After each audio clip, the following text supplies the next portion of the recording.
All right, welcome to another episode of Stop Money Anxiety Now live podcast. This is episode number 3. What generational money story do you live?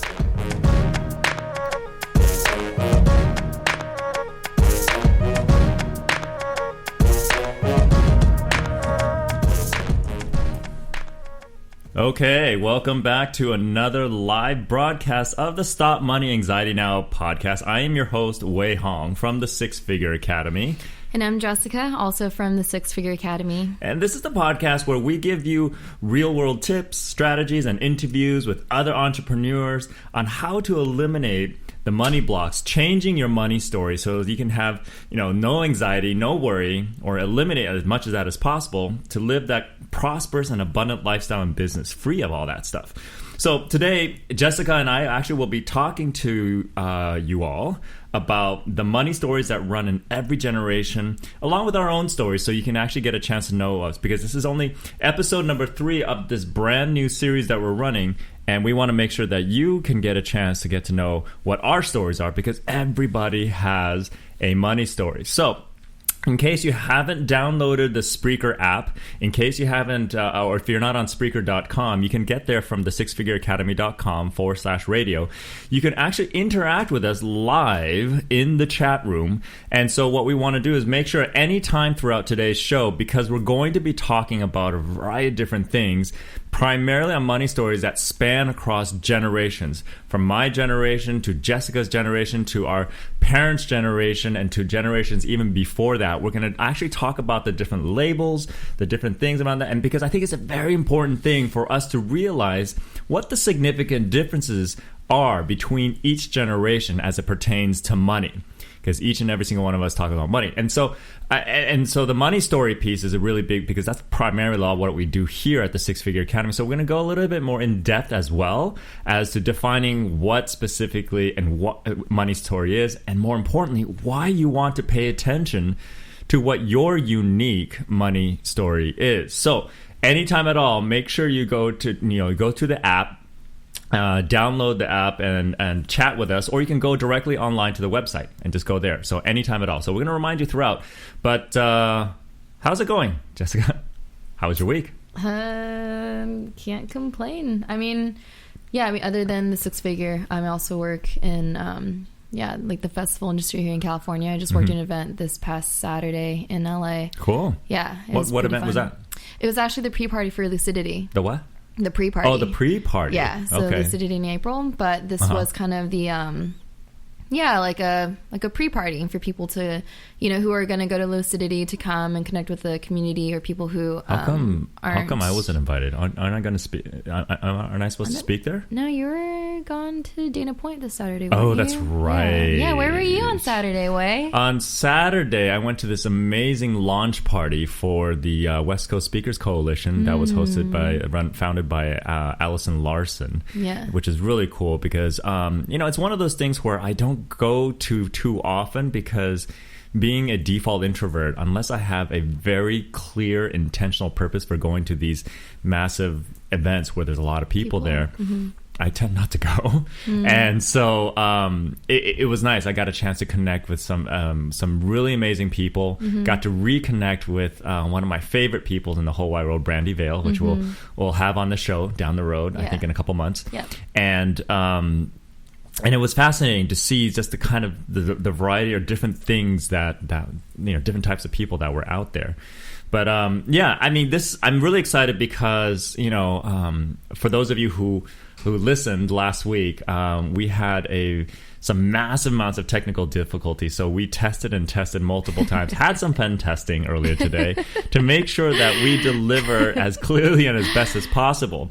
And it's funny because it inspired the blog that we had this week to talk about what happens when technology totally fails, the millennial version of #fails on you. And that's exactly what happened. I'm a millennial, but I would say every generation now. We're all dealing with technology, whether it's your phone. I had to recently just go into Apple and get a new phone this weekend. Oh, that's right.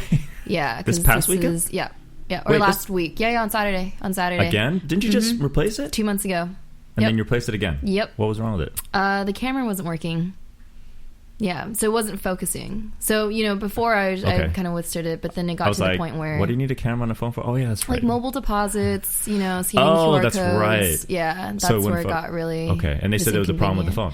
Yeah, when I brought it there, obviously the error, like the issue wasn't working. It was focusing quite clearly. And then once we wiped it out of everything, it wasn't focusing, and they just gave me a new phone. But... Wow. Yeah, I mean, I think any entrepreneur can kind of, relate to this is, I'm really blessed to have Apple was really nice enough to give me a new phone.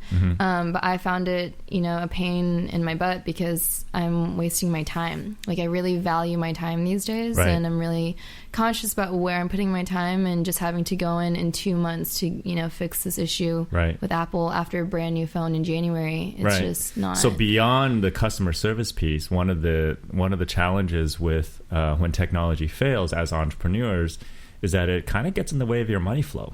Yep. Potentially. I mean, I know last week was we were fraught with technical difficulties. We had another webinar we were planning to do on Friday, and for some reason the webinar just wasn't working. Yep. And I was talking, and then I finally got feedback that I was talking. All the people saw was a black screen with no audio, not even audio. Yeah. It was just black, And so we ended up having to reschedule the whole thing. So all last week was some, and people say, well, it might be Mercury retrograde. What? I still don't understand what that is. It doesn't make any sense to me. And, when things happen, we kind of have to pay attention, and I think last week was one of those things, but hopefully... Well, the blog is on it's on the website, right? The technology fails. Yeah, I immediately changed our entire editorial blog just so that I could create a relevant... because obviously the universe or somebody wanted me to because it wasn't even this. just six figure. It was, with my other coaching program, we had technical difficulties as well over there too. Oh, really? Mm-hmm. Oh. Yeah. The first 15 minutes or so of the call, it was just trying to figure out. Yeah. So all last week was really interesting. I think the world needed to pay attention to how we react when technology actually fails. Right? So, it's kind of interesting. If you can see our studio here today, we were actually going through some new shifts and changes, replacing mics, replacing cables, just so we can give you guys, the listeners out there, the best quality podcast in terms of audio quality, in terms of deliverability, being able to, download it and everything. And so I'm pretty sure that we're going to have the organizer come in and clean up a little bit after we reorganize everything, because there's papers everywhere. But we also wanted to make sure we got some really good content. Before we get into the money story piece, because, maybe we'll talk about that first.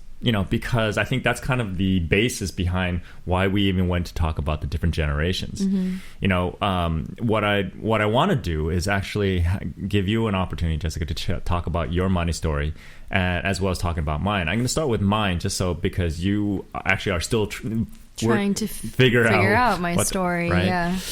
And people ask all the time, so, well, what do you mean money story? Why is that important? Why is the Six Figure Academy basically structured around completely about re-engineering people's money stories? And the reason we call it engineering is because that's my background. That's what I went to school for. I went to school for engineering. So why not use it for something other than, computer science and tech and everything like that? Because the technology that drives tech are the human beings behind it. And we ourselves are amazing technologies.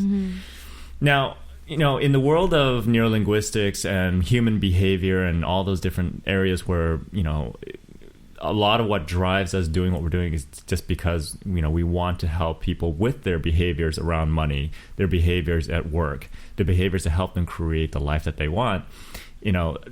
We found that everybody pretty much runs a story for everything. And I had a conversation with one of our team members this morning, and she said that she's really loving the idea of, she says ever since she started working with us, she's become more aware of the money stories. And she's realized that as she resolves more of her money stories, other stories that have nothing to do with money in her life also start to get resolved. Yes, yeah. Right. This is a key topic in in meditation, Buddhism, my yoga program, I did a Vipassana meditation in Thailand when I was there last year, and it's cool. a 7-day silent meditation retreat. Oh, I love this. Yeah, well, the silent part was my favorite part, not Right? having to talk to anyone else.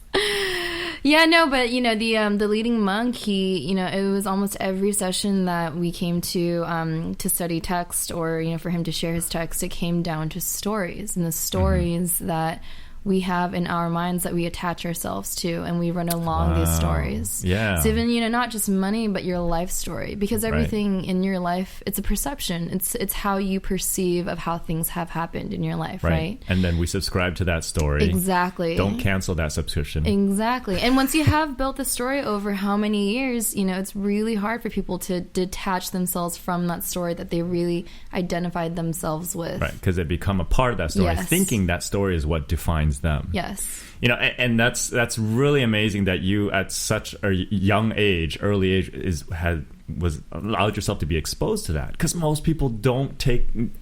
There are people, people close to me, that have yet to figure out that one piece. Close to me, not directly related to me. People in previous generations, which we'll get into a little bit. And I think the reason why, and I was telling Galia today on our team, that the reason why we do Money Story is because money's like the last taboo, man's last taboo. Okay, yeah. Wait, so earlier you were saying that your money stories are the most they're the most trigger points, or the hardest trigger points that we as people get around. And you brought up the good point is if you were to go up to a stranger and say, hey, how much money do you make in a year? Just randomly. Yeah. Right? Like how, and if someone came up to me and said that, I would instantly, I would just be like, why that's so personal? Why would you ask? I don't want to tell you this. Even with my own personal money stories, I definitely don't want to share it. Yeah. I mean, and that's the thing. University College of London, they did a study with 15,000 men and women. They did a survey, and they talked about a variety of different topics, and I use this all the time in my talks. I mentioned this statistic because they thought that they would actually get more, challenged, or be challenged around when they're talking about sex. Their sexual life, and they found that only 2% of those 15,000 individuals were not willing to talk about their sex lives. Interesting. But when they talked about money, they found that over 20%. That's huge. That's 10 times more than what everybody thought. Oh, we can't talk about sex, right? Yeah. And so that's when they determined, along with a lot of people written books around this in Wall Street. I forgot the guy's name, but he basically coined it as well. Said, money is, and they deal with money all day long. Yeah. Money is man's last taboo. Yeah. So what better way to tackle that? If you can, that's why I say the money story, the money anxiety is the keys to the kingdom as entrepreneurs. That if you can tackle that money story piece first, the repercussions, the ripple effect is, then you are now empowered to manage to handle practically any story in your life, on any part of your life. People think, oh, you're just about the money. It says, no, the money is the beginning. Yeah. Money is the easy part. We resolve the money piece, then everything else. It's funny because when you say that right now, my instant reaction is, no, that's the hardest part. What are you talking about? Hardest part ever, right? So cool. I'm looking at the chat. Lena Party is on there. Hey, Lena, absolutely. You guys sound good. Awesome. So thank obviously, you so much. You don't realize how much of a relief that is to hear that, because last week I went back to hear the recording. 5 seconds in, I was like, oh my God, I can't listen to this anymore. And it's myself and you guys, and there were people who actually stayed for the majority of the show. And they I was did? I was like, I felt terrible. And so that's why I was like, okay, we have a commitment to make sure that. Wow. Yeah, you even threw down a rap. I know. Right before this one. I don't know if you guys ever heard of Way Rap, but please get him into that space and it'll be a delight. Yeah, we were testing the microphone and we actually went there, and I said, and she accidentally hit the pop filter on our mic system, and it sounded like a really cool bass beat. And I said, keep doing that. And so this is part of our testing process. This is how we test. But if we're not having fun at our work, then what good is it? What fun is it, right? So anyway, going back to the money story piece. Yeah, so that's why, it's such an important thing. Yeah. Everybody has their own money story. I was at when I was at the thing at Dana Point this past weekend, when people were asking, so what do you do? What do you do? And I said, yeah, we help people re-engineer their money story. And, the funny thing was I had to slip in there. I said, if it's a good money story, we won't mess with it. The only thing we'll potentially do to help you develop better, more successful strategies. So let's say you have a really amazing money story. Publish it, right? In hardcover. Then what we do is we don't re-engineer it, we reverse engineer it. What do you mean reverse engineer? Okay, so You're waiting for that question. my people. Yeah. In my because I'm Chinese, for those who don't know. Oh, your people. Okay. My people. Yeah, they were notorious for knocking off things. Really? And how we usually do it. It's like made in China. Yeah, of course it is. And how we do it is we reverse engineer. We look at something that's really successful and we try to make it cheaper. I mean, it's I don't condone it per se, but the approach is very, very interesting. Something that we have to pay attention to. But more efficient. Yeah, kind of what little boys do when they break things apart, when they're curious about how things work. Yeah. So we take that at an adult level, and what we do in engineering is basically this. If we want to understand how something works, we deconstruct it, or we call reverse engineer. Now, what we do here at the Six Figure Academy is that if you do have a successful strategy and you're trying to figure out how to map that across to other strategies in your life, then we literally will take the successful one, reverse engineer it, help you see what you're doing unconsciously, energetically, mentally, emotionally, physically, to create that successful result every single time and help you map it across. Interesting. Right.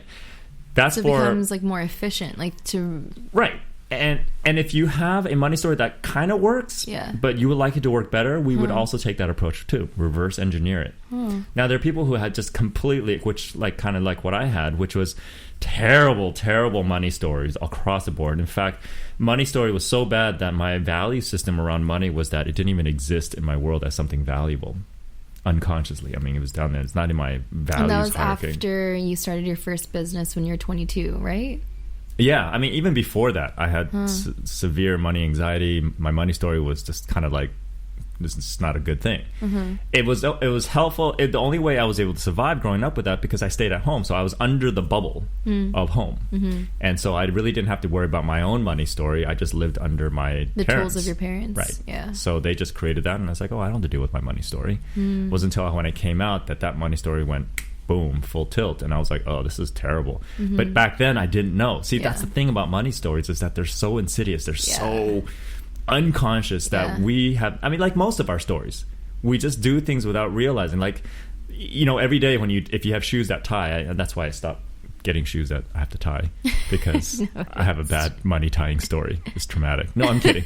I just don't like tying. Well, I mean, I don't mind tying shoelaces, but even when we do things like brush our teeth, so there is actually a story tied to it. Brushing our teeth. Brushing our teeth. Oh, like the way that we brush our teeth. The way we brush our teeth, how we even know to brush our teeth. The motivation that we have to do something is governed by a story. Yeah, right? That's true. Right? Think about it.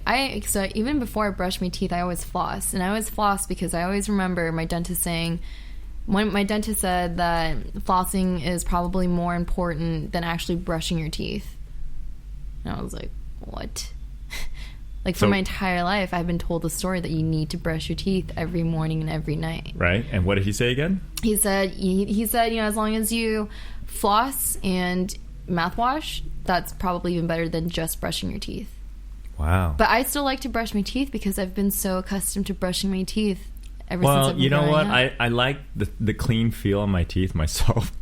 So if I don't brush my teeth... Really, I love when my teeth are dirty. You like it when it's grimy? Yeah, I like it when there's like film on top of it. Okay, so like for food those stuck in between too. Yeah. Okay, so for those of you who would like to know No, one of Jessica's fetishes, she likes dirty teeth. No. I actually Is that a millennial thing? Clean teeth. It's like, ew. It's like... Teeth must be clean, please. Yeah. So anyways. So everything is a story. So why not then money? And if we deal with that, so like my money story is really interesting. So the challenge that I had that drove me to kind of look into why I was not able to not just achieve success, but maintain it. So I would be making I would make six figures, then I go 30 days later, it would go to nothing. And then I would make several $100,000, and then 30 days later, go to nothing. I'll be on track to make $1 million and to be on a multi-million-dollar track, and then nothing. And that would be over and over again. And the nothings would not just be like, oh, okay, yeah, I'm just kind of like in plateau. No, the nothings would hit so hard. I mean, there were so many times that I was so broke, I was scraping around looking for stuff to eat. I mean, I still remember there was a period of time where I was so hungry, I was sleeping as much as I could every single day just so I wouldn't be awake and hungry at the same time. Yeah, I remember reading that somewhere. Right? And so, what happened was I started trying to play these different stories that were not related, maybe what other people were saying in their own lives. What do you mean? Do you have a specific example? Or? When I was going through this, trying to figure out what was going on, I said, maybe I'm just not good at sales. Maybe I'm just not good at making money. Despite just a few weeks earlier bringing in $100,000 worth of new business and seeing the cash in the bank, I still had this story run to justify me getting rid of it.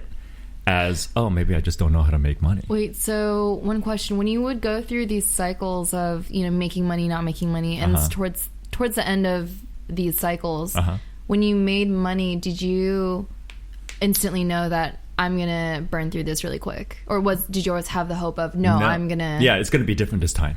It's going to be different this time. Oh, it'll be different this if I just do this, if I just do this. Yeah. And no matter what I did within the story... Because I didn't understand or know what were the leverage points of that story, it wouldn't shake the foundation of that story.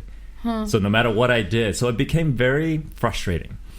And it got to a point where I said, maybe I'm just not cut out to be an entrepreneur. So how did you get yourself out of the lows? Well, first I tried, every time I hit a low, I would just try something different. I would just get up. Kind of like, when kids are learning how to ride a bike or learning how to walk, you don't really sit there and say, hey, need help. Let me just figure it out. Let me just figure it out. Let me just figure it out. Let me just figure it out. When it comes to walking, our natural process of our, what everybody goes through, then you may or may not need help. But then even then, our parents stepped in, gave us a little bit of guidance. This is what you need to do. Don't look down, stare straight ahead, hold my hand, that type of thing. So there's guidance. But what we forget to realize growing up is that those are our mentors. Those are our coaches. Those are our support system.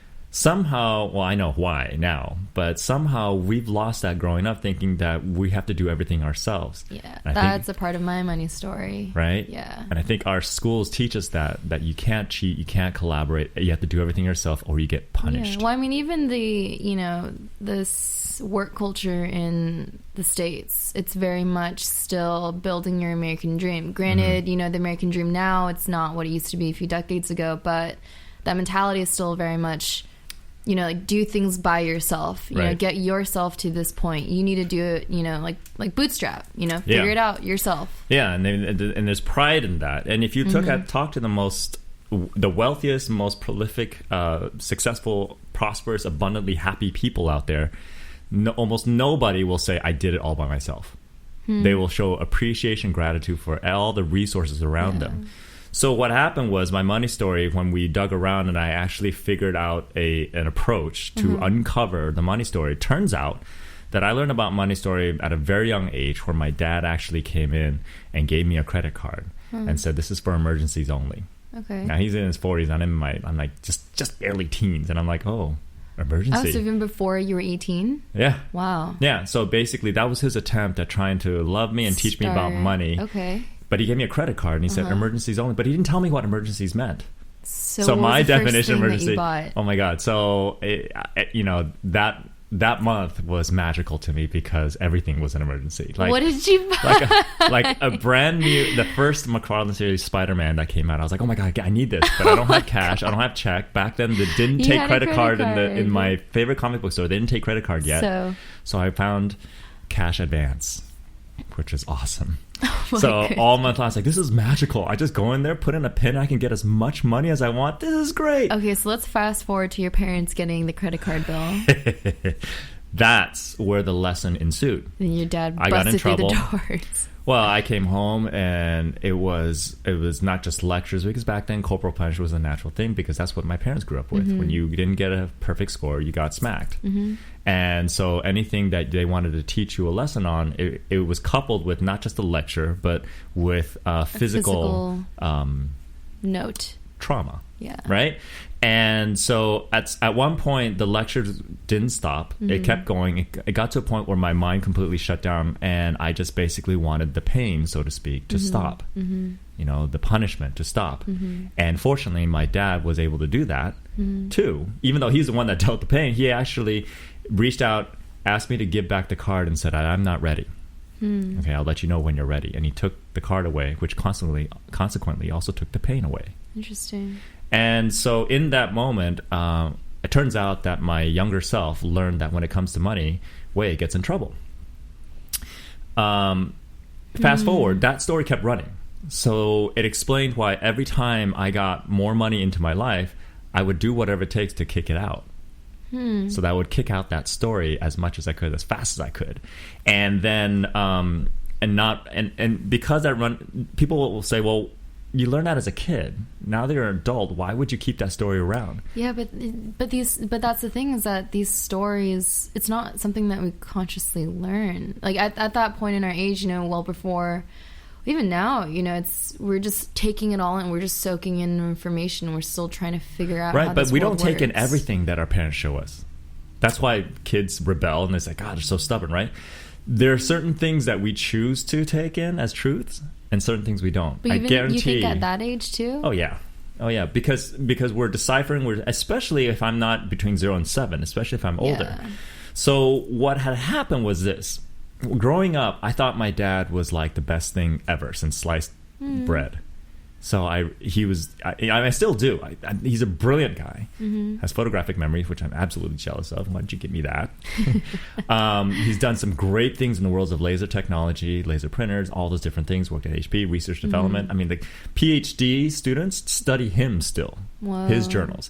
So there was a lot of respect for that man. Yeah. That man also represented our home. We were a single income household. And so he was the sole provider. So for him, we looked to him as a resource. We looked to him for comfort. We looked to him as the representative, as the icon of our home and what love actually meant for us. So how does that relate back to your money story? So basically, for me, what justified me kicking money out of my life was that it basically kept me safe. By kicking money out, it keeps me, because when I gave him back my credit card, is when he just took care of everything. Well, the pain stopped. The lecture stopped. Everything stopped. That was his version. You're grounded. But here's the thing. I don't think I ever got that credit card back. And him saying, you're ready. Whoa. Yeah. Have you told him that? No. Is that something you just realized? No. I've known it for a while. My dad and I have a different relationship now due to the circumstances between him and my mom. And so, you know, we're in the process of healing and everything like that. Okay. However, I think it was because I did the work to step out of my father's shadow that our relationship now has taken a different turn in a weird direction. He's still trying to figure out how to really kind of how it works now between him and his son. Yeah. Since I've now stepped out on my own. Yeah. And I'm totally fine. I still, you know, I'm fine, you know, because I'm doing the work. I just don't know what kind of work he's doing. And I can't work with my dad either. So that, in essence, is one of my stories. And that's just one story.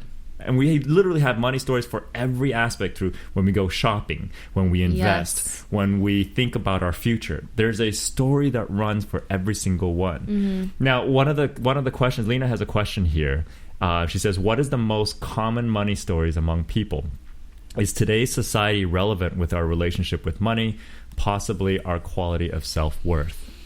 Interesting. So, I have a few thoughts on just the society part. Really sticks out to me. But I mean, you're much more well versed with the overall money story. Let's hear your views on the society piece. Thank you for that question, by the way, Lena. Yeah, thank you, Lena. I just, you know, throughout not only just traveling, you know, I've lived in quite a few amount of cities, and my studies as well. It was more focused on, I was a double major in international intercultural communication and global studies, and with a minor in entrepreneurship at UCSB. Oh, I didn't know that. I didn't know he had a minor in entrepreneurship. Yeah, technically it's a TMP technology management program, but they're coming out from the engineering program and establishing themselves, because UCSB doesn't have like a business major. Right. Yeah, no, but I've always been really fascinated with the sociological and the psychology of cities, and why some countries, and in essence, why some people are the way that they are, right? And I've just noticed, especially here in Los Angeles and in the States, is that we are very, very an individualistic society. We aren't as collectivistic as other cultures or societies are, and the focus on ourselves and our stories and our own ambitions, I think, really do affect our money stories and our ability to connect to other people. I just feel like we're in a safe space to, explore and exactly. and break away from the pack. Yeah. In other words, you're saying like the American culture is probably furthest away from our original hunter-gatherer community, village, tribe type of mentality. Yeah. As opposed to other countries that, like you just went to you went to Thailand, Bali, all those different areas where they have the cities, but they also have very strong villages out there where most people like to go anyway to kind of experience that. Yeah, and that's the thing, is that when you feel like you're a part of a tribe, and I'm sure a lot of people can attest to this too, when they feel like they're a part of their community, is that like every single person matters, and every person matters for a reason, and everyone is aware of why that person matters. But in societies where we're all working really hard, like 9 to 5s, putting in this hour and that hour, and all these like all these resources and energy into doing this by ourselves, it gets really difficult. So basically, in answering Lena's question, so you're saying that today's society, depending on what society you or culture that you're in, the environment that in, actually does have a relevant impact on the relationship with money. Totally. So how do you explain to people who work virtually in, like, say, Thailand or say in Indonesia? Which do you mean like expats? I guess so, like people who just, I mean, I kind of consider them to, and it's funny because, part of the generations is that millennials are known to be global citizens, and we don't, and there's so many other things that go into the traits, the common traits of a millennial is that we, are really civic-minded and really conscious, and we realize the impact not even on ourselves, but also the global community and the environment. Right. And I, with my circle of friends, which, I'm probably biased because my circle of friends are people who I connect with the most and who connect with my values, my ethos the most.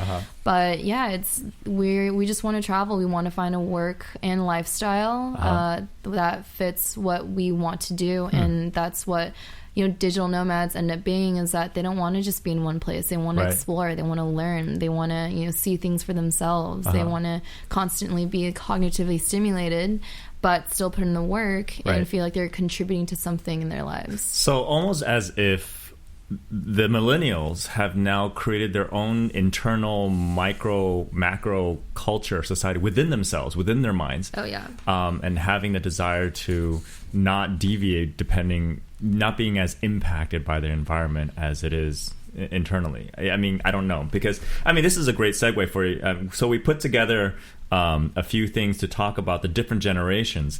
Now, we've only started to classify generations from the 1900s. Prior to that, so there is a whole because of the baby boomers. Yeah, from because of the baby War. boomers, right? And then before that, there's actually a traditional generation that's even before the baby boomers, which is basically from 1946 and before. Right. Yeah. But prior to that, nobody really called generations or classified it. And it's fascinating because what we have here, we put together a little a cheat sheet here to talk about the different generations. So what have you got here? You've got so there's typically there's 4 generations. There's the most recent is Generation Z, also known as the post millennials. So that's even that's like even now. young. That's like now. Yeah, It's like the after kids you. of now. Yeah. Yeah, and then you know, before that is Millennials, and then before that is Generation X, and before that is Baby Boomers. Okay. There's always, from site to site, source to source, you're always going to find different dates. Right. So we can't give you exact dates. Right. But the ballpark is that you know, Millennials are employees or people who are younger than 32. Generation X is 32 to 56, and Baby Boomers is 57 and older. Got it. Okay, Yeah. cool. So I looks like, according to this, it looks like I fall in the Generation X, and I kind of knew that because growing up they called me in our generation Gen X. You know, Baby Boomers would probably be my parents, and then my grandparents were probably traditional generation. Yeah. And so, you know, and why we want to talk about this today, because it turns out that every generation has their own little unique money story, their own little viewpoints and perspective. And it's fascinating to see how from one generation to the next, how things have evolved and shifted. You know, some may not have evolved a lot. Like, I think from traditional to Baby Boomers and to maybe even Gen X. Some Gen X, yeah. Yeah, some Gen X. The deviation from the money stories that went from one generation was not as significant and not as large.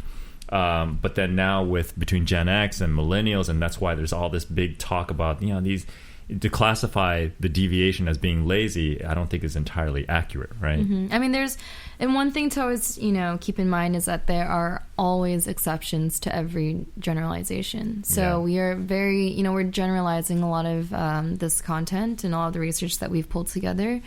Yeah, and even, just keep that in mind. Yeah. So what I found is, like, you know, the traditional ones, like the ones before our parents, before the Baby Boomers and everything, they tended to be very frugal with money. So the money story was all about saving. Before the Baby Boomers. Saving. Because, the Baby Boomers, the reason why they were deemed the Baby Boomers was because once the World War II ended was when, you know, people were back in strive and kind of on this high of, you know, just being back with their families and living a life and, you know, just creating a lot of babies. So I could see why the traditionals might, I mean, I'm no historian, but I mean, I could see it was a lot of strife was happening in the world before World War II. So I can see, you know, big evolution leap. Frugality, just decide, like, this is for survival. Yeah, you know? Totally. And so that's why a lot of Baby Boomers complain about their parents being like hoarders, right? They're hoard. And some Baby Boomers actually still maintain that. Yeah.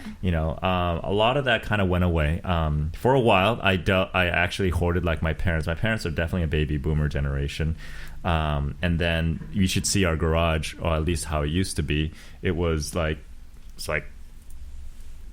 it was like bad. I would go in there and I said, wow, this is something that I used before I was a teenager, and why do we still have this? It's all used, it's been fixed a few times, and then the sentimentality behind it's like, well, you know, this represented this. It created a story in their mind that justified them keeping it around. Every little thing, right? But in fact, if you look at it energetically, it's kind of just keeps us stuck on some level.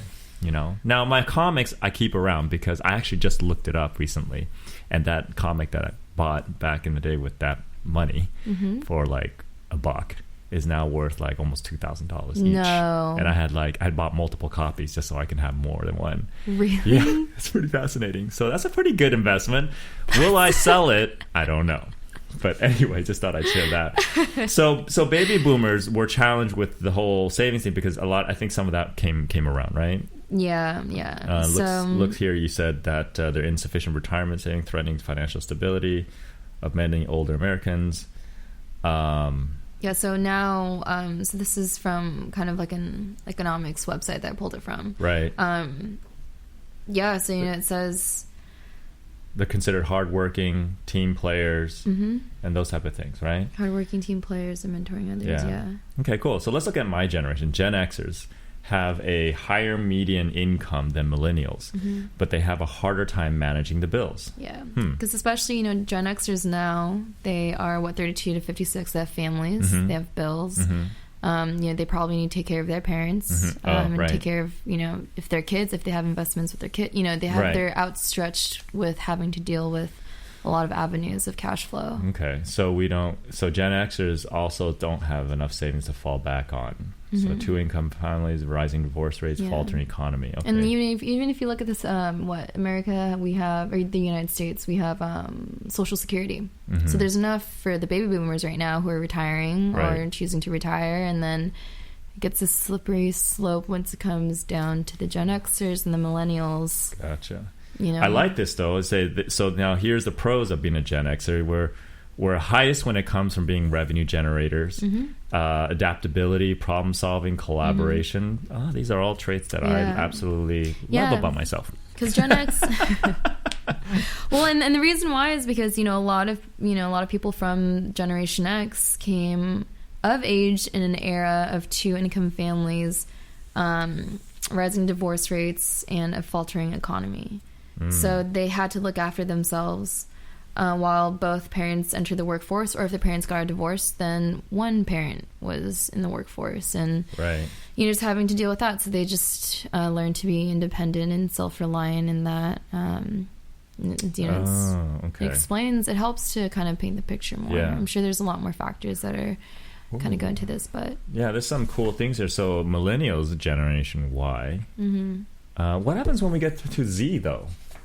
I don't think Z is old enough to kind of do studies right now. I know, but what happens after Z? Do we go back to A or ZZ? Top? No. Yeah. But cannot answer that. Millennials. So from the millennial standpoint, basically consumers are scarred by debt problems they saw in the recession. Yeah. And living within your means, paying off debt, paying credit cards in full, and avoiding bank fees, unlike Gen Xers. Yeah, because we saw, I'm sure, because when 2008 hit was when I was a freshman in high school. So people left and right were just telling me, the economy should be fixed by the time you graduate, year by year. No. It was just, but see, there's a story that runs right there. I love that mention, because that's a fascinating money story. Because if you go to a lot of these events where they talk about, empowering people to succeed independent of external factors. Meaning primarily like economy, because people love to blame the economy. People love to blame factors that are out of their control. Now let's think about what I just said there. People are in love. In general, I'm not saying everybody, but people in general love blaming factors that are out of their control. Just not taking responsibility. Well, yeah, it's. But here's the thing: is that instead of being so impatient, you're not taking responsibility, which will then force people to blame you now. But taking responsibility is one way because that's what everybody talks about. You need to take responsibility. But why is it that we're not taking responsibility? Maybe we don't know how to take responsibility, or maybe it's so painful to even think about taking responsibility for all aspects of our well-being. Because, and here's the challenge with American culture is that unlike some other cultures, such as the American Indian culture, which even though they're in America, they still have their own little unique thing. Things like the spirit walk, bar mitzvahs, quinceanera, those are actually rites of passage into adulthood. The general American culture itself, what is our rite of passage? We get a degree, or in college, we get a driver's license. We can now drink. So it's like a variety of different things that are are designed to give us a say, okay, you're now an adult. You can drink now. Is that really an ideal rite of passage? Which then, makes challenging. Like, the Spartans, you went out on this journey. If you died, then you weren't meant to be an adult. But if you made it back, then you just basically, there's a certain level of expectation, which is being responsible for certain things. Not to say that we need to go back to that point. However, I think one of the challenges is what makes it difficult for us to create or to update or upgrade our stories around money is because nobody really, our culture isn't designed to do that, at least not here. Well, that's really interesting. Right? So it's because even now when you're talking about this, I'm just, it's, before, when that was happening in high school, I was realizing, well, I need to go to college, and I wanted my financial freedom because I just didn't want someone to if I had to ask for money, I didn't want someone asking, what is it for, you know? Right. And so I got through the years of, you know, being really self-reliant and picking up my own job and, you know, working my way through, having a savings, paying for my trip even after graduating high school. And, you know, and when I first met you, it was all that story of like, I did it myself. Like I, you know, even when I went and moved to Barcelona, you know, I did it myself. It was my own, and I did get help here and there with my parents, but oftentimes when they would offer the help, I would, you know, it's just from my pride, I would say, no, I want to do it by myself. Right. And it wasn't until recently that I realized, well, no, I can't do it all by myself. I need help. Right. If you do it by yourself as a way to learn the process first, so that you can understand how to recruit resources that'll help you resourceful. To be resourceful. Yeah. Right. Because if you're trying to be resourceful, but you don't know the process yet, right? If you don't know the concept of how money flows from A to B, then you're going to go through a whole separate set of trial and error. Yeah. Right. So there's definitely value of wanting to go through something or at least experience something alone yourself. That's why I tell people all the time, if you've never had like an accountant, right, at least go through to see how you can understand the basics of getting like a QuickBooks or a Quicken together, and then go through the process. Like, oh, this is what I need to pay attention to. Great, I can pay someone to do that now. Because I understand this is what needs to happen. This is stuff that I need to pay attention to, because it's also helped me to find the best resources that fits me, right? So, so one of the feedback from Lena was is that I don't mind that money is a form of trade. However, yes, other countries do use forms of trade which is best suited for the environment, such as corn, materials, art, etc. But I've noticed people think money is unattainable due to lavish lifestyles being promoted. Yeah. I wonder if it causes people to feel deflated about money. That was another thing about popped into my mind before when Lena first asked the question is capitalism. So the culture that we live in today with, you know, I haven't watched TV and I mean, I'll watch shows on Netflix, but I haven't watched TV. But recently, last night, I was watching TV with my mom, and I saw these ads. And then, you know, Keeping Up with the Kardashians was on. And, you know, I can just imagine how a lot of the majority, you know, they just kind of go on like autopilot. And they don't realize, you know, what they're being fed and thinking, having to be placed this importance on getting this new crisscross dress or this Louis Vuitton bag or the new iPhone or... You know, it's living without the means. And something that I was really shocked on when I moved to Europe in Barcelona was that people who drove BMWs, people who had Louis Vuitton bags, people who had iPhones was a huge luxury over there that we Californians take, you know, for granted. But if you had these products, it meant that you could afford this lifestyle that these products represented. Because in, you know, for example, in Barcelona, for you to apply for a license, a driver's license, it was 1,000 euros because they wanted to divert the amount of, you know, traffic of automobiles on the road. So if you had a license, it meant that you had a serious amount of money to, you know, spend on that. Interesting. But that's here in the States, awesome, but you see a lot of people who have, you know, are like, you have this and that and this, but they're like thousands of dollars in debts and have like 5 open credit cards. And I mean, it's such a different society. Yeah, exactly. I mean, years ago, I mean, we're a debt driven society. Oh, I mean, that's and without debt though, our economy would actually collapse.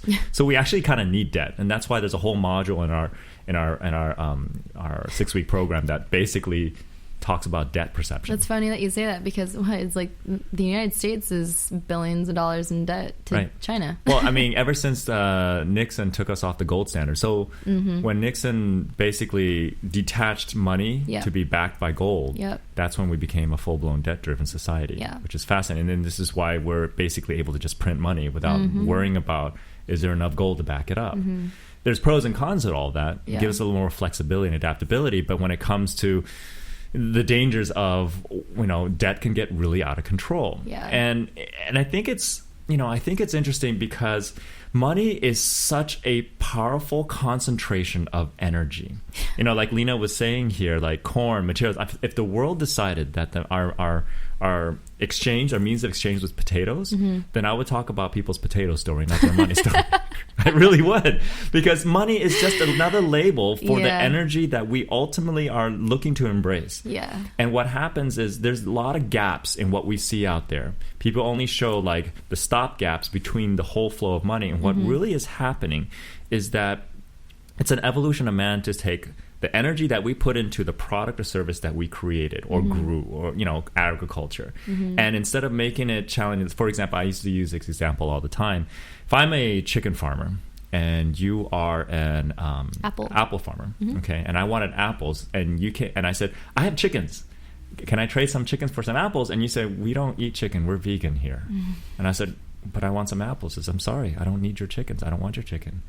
Then I'm kind of stuck. I said, so then unless I think out of the box and say, well, what do you like? Do you like peaches? Because I know a peach farmer. He goes, oh, we love peaches.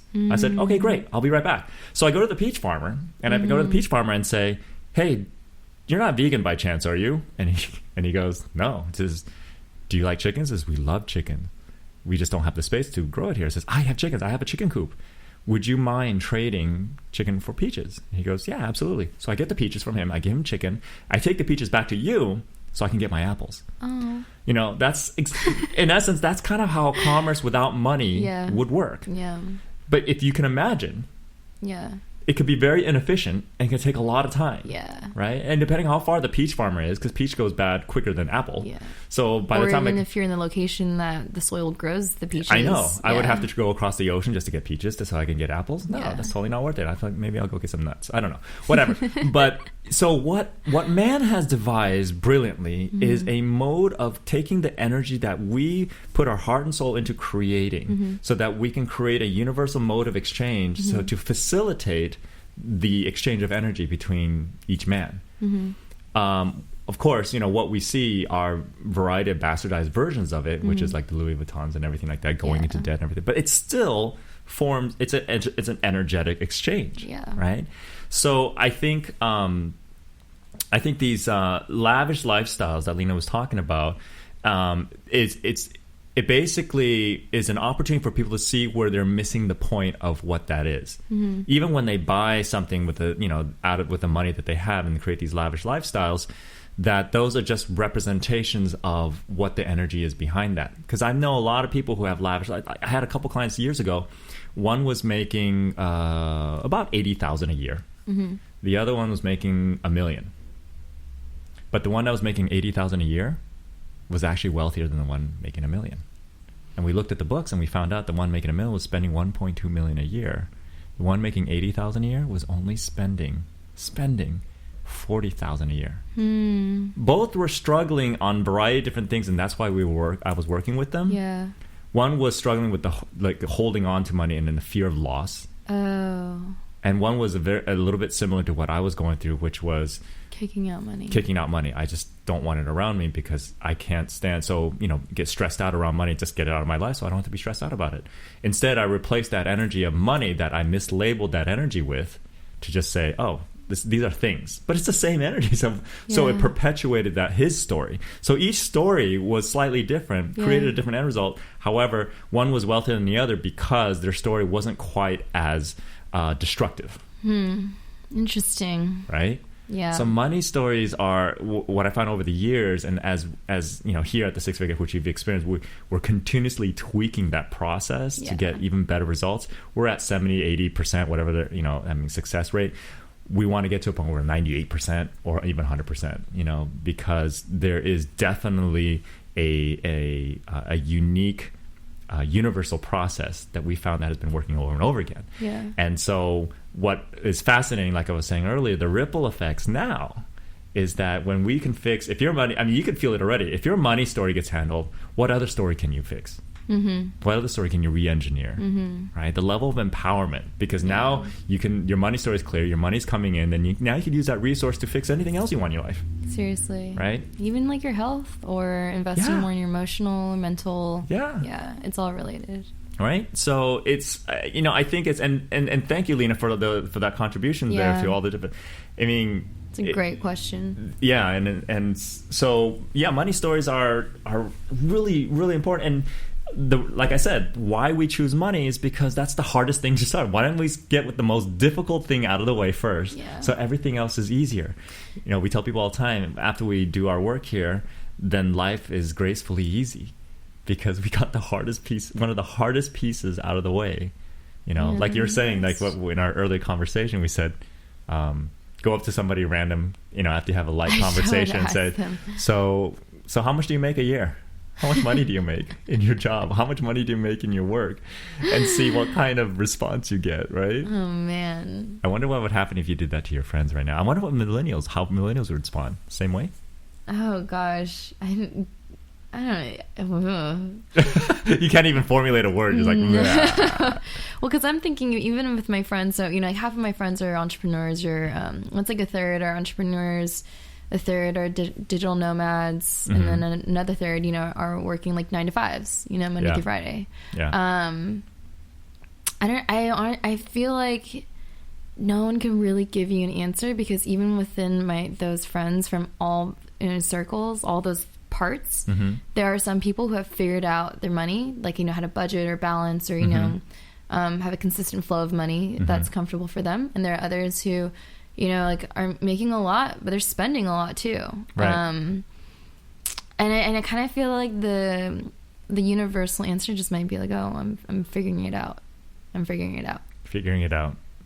In other words, they're not where they want to be, and they're figuring it out. Yeah, trying to get to somewhere. Right. Well, now we can tell them. It says, well, why don't you put your attention towards figuring out your money story? Yeah. Then you'll figure it out. Yeah. Right? Yeah, and especially now with millennials, it's like our like work and life, and it's not separate anymore. It's together. Like we're trying to find that lifestyle that's all encompassing of our financials, our like our passion towards community, fulfillment in our own lives, our emotional needs, our mental need. It's all kind of, we're all trying to blend that in together and find and create a society where it all works for everyone. Yeah, I mean, that's kind of why we define prosperity and abundance here at the Six Figure Academy as not just money, but money plus lifestyle. And that's what truly gives you that result. The freedom. Yeah, I mean, because of the successes we created last year, financial successes with our clients, I mean, their biggest feedback was, the money's great way.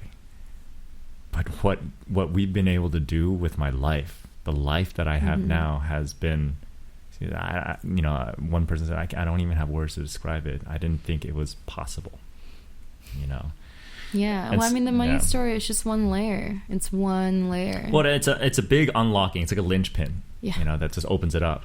Because if all you do is handle the money story, then, imagine a life where you're not even stressed and worried about money ever again. And whenever you need it, whenever you want it, it just comes.